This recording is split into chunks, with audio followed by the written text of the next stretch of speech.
ইচ্ছাকৃতভাবে এই ধরনের ভুয়ো ভোটার ঢোকানো হয়েছে। সাপোর্টিং ডকুমেন্ট নাই, তাই তাদের নাম আসছে না, আর আসবেও না। এই যে জল যেটা আছে, জল মারার কাজ চলছে, যেটাতে টিএমসি 3বার সরকার বানিয়েছে। তৃণমূলের মুখপাত্র অরূপ চক্রবর্তী এই মুহূর্তে আমাদের সঙ্গে টেলিফোনে রয়েছেন। অরূপ, কি বলবেন? দিলীপ ঘোষ যে কথা বলছেন যে ভোটার তালিকা একেবারে ইচ্ছে করে ভুয়ো ভোটার মেশানো হয়েছে, জল মিশিয়ে 3বার ভোটে জিতেছে তৃণমূল। দেখুন, দিলীপ ঘোষের লড়াই তো শুভেন্দু অধিকারীর সাথে। তাই শুভেন্দু যখন বলেছে 1,20,00,000 রোহিঙ্গা অনুপ্রবেশকারী, তখন দিলীপ বাবুকে তার কাউন্টারে কিছু বলতে হবে। মুশকিলটা হচ্ছে শুভেন্দুর রোহিঙ্গা অনুপ্রবেশকারী একজনকেও এখন অব্দি নির্বাচন কমিশন খুঁজে পায়নি, কিন্তু তার জন্য বাংলা 10.5 কোটি মানুষকে লাইনে দাঁড় করিয়ে দিয়েছে। লজিক্যাল ডিসক্রিপেন্সি হিয়ারিং এর লাইনে 1.5 কোটি মানুষকে দাঁড় করিয়ে দিয়েছে।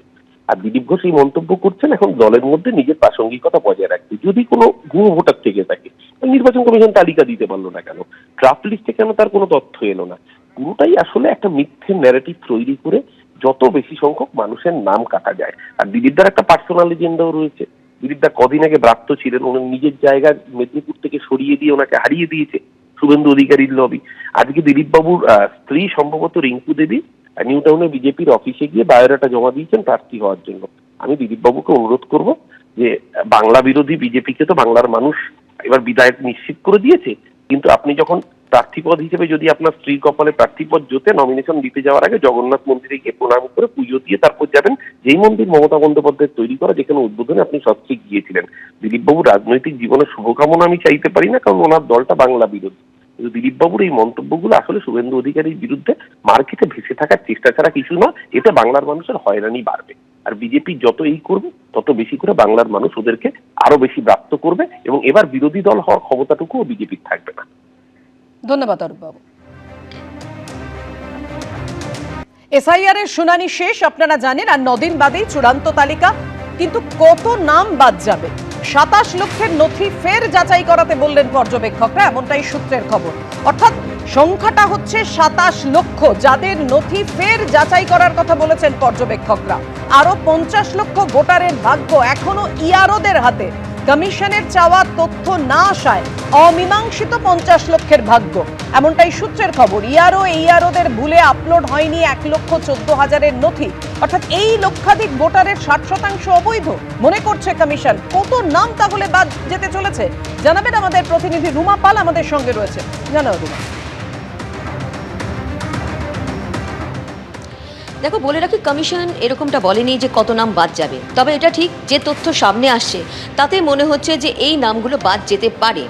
যেমন 1,14,772, যেখানে ইআরওদের ভুলে কিন্তু আপলোড হয়নি, এমনটাই বলছে কমিশন। এবং সেক্ষেত্রে বলা হয়েছে কি, সেক্ষেত্রে বলা হয়েছে কমিশন যেটা নিশ্চয়তা রয়েছে যে প্রায় 60%ই অবৈধ, এবং 40% যদি বৈধ থাকে তাহলে কিন্তু এদের নাম আর চূড়ান্ত ভোটার তালিকায় আসছে না। অর্থাৎ 14ই ফেব্রুয়ারি যখন একেবারে আপলোডিং বন্ধ হয়ে গেছে, সেক্ষেত্রে কিন্তু এই যে যারা বৈধ ভোটার থাকবে তাদের নাম কিন্তু আসছে না, তারা কিন্তু বাদের তালিকাতেই থাকবে। কতজন সংখ্যায় অবশ্যই সেটা চূড়ান্ত ভোটার তালিকা যেদিন প্রকাশিত হবে সেদিনকেই জানা যাবে।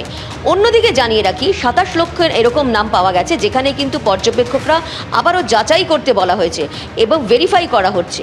এবং অন্যদিকে 50 লক্ষ এরকম ধরনের ভোটার রয়েছে যাদের ভাগ্য কিন্তু এখনও ইআরওদের হাতে, সেখানে কিন্তু তাদের অমীমাংসিত অবস্থায় রয়েছে।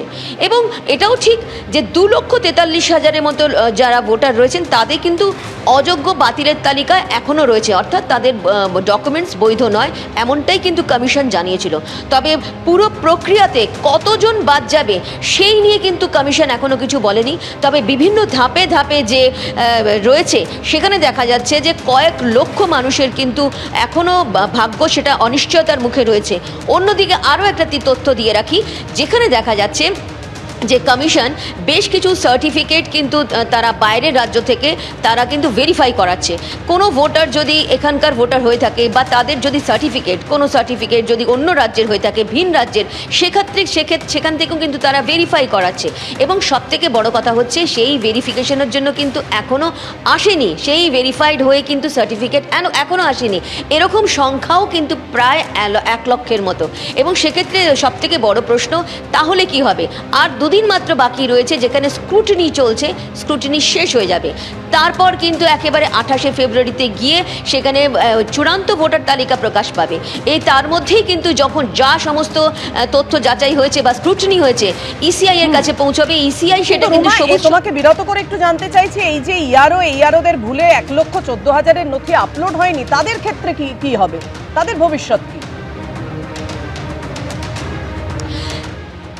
দেখো, এখনো পর্যন্ত তো বলেছে যে কমিশন থেকে, সিও দপ্তর থেকে, যে এদের বিরুদ্ধে এদের শোকজ করা হবে ইয়ারোদের। কিন্তু এটাও ঠিক যে বৈধ ভোটারের নাম থাকলো না, তার তো হয়রানি হবেই। কারণ যদিও কমিশন বলছে যে বিএলওদের পাঠিয়ে তাদের ফর্ম 6 পূরণ করা হবে, ফর্ম 6 অর্থাৎ নতুন করে তারা ভোটার হবেন, তবে এটাও ঠিক যে 28শে ফেব্রুয়ারি যখন চূড়ান্ত ভোটার তালিকা প্রকাশ পেয়ে যাবে তখন কিন্তু ভোটের প্রস্তুতি শুরু হবে। সেক্ষেত্রে আদৌ কি বিএলওরা এদের বাড়িতে যাবেন যারা বৈধ ভোটার যাদের আপলোড হলো না, নাকি এদেরই আবার হয়রানির শিকার হতে হবে? এটা কিন্তু একটা প্রশ্ন থাকছে। তবে কত সংখ্যায়, কারণ 60% মনে করা করছে কমিশন অবৈধ রয়েছে, অর্থাৎ তাদের ডকুমেন্টস অবৈধ, এবং 40% যদি বৈধ ভোটার থাকে তাদের কিন্তু হয়রানির শিকার হতে হবে, এটা কিন্তু স্পষ্ট। ধন্যবাদ তোমার। এবিপি আনন্দ, এগিয়ে থাকে, এগিয়ে রাখে।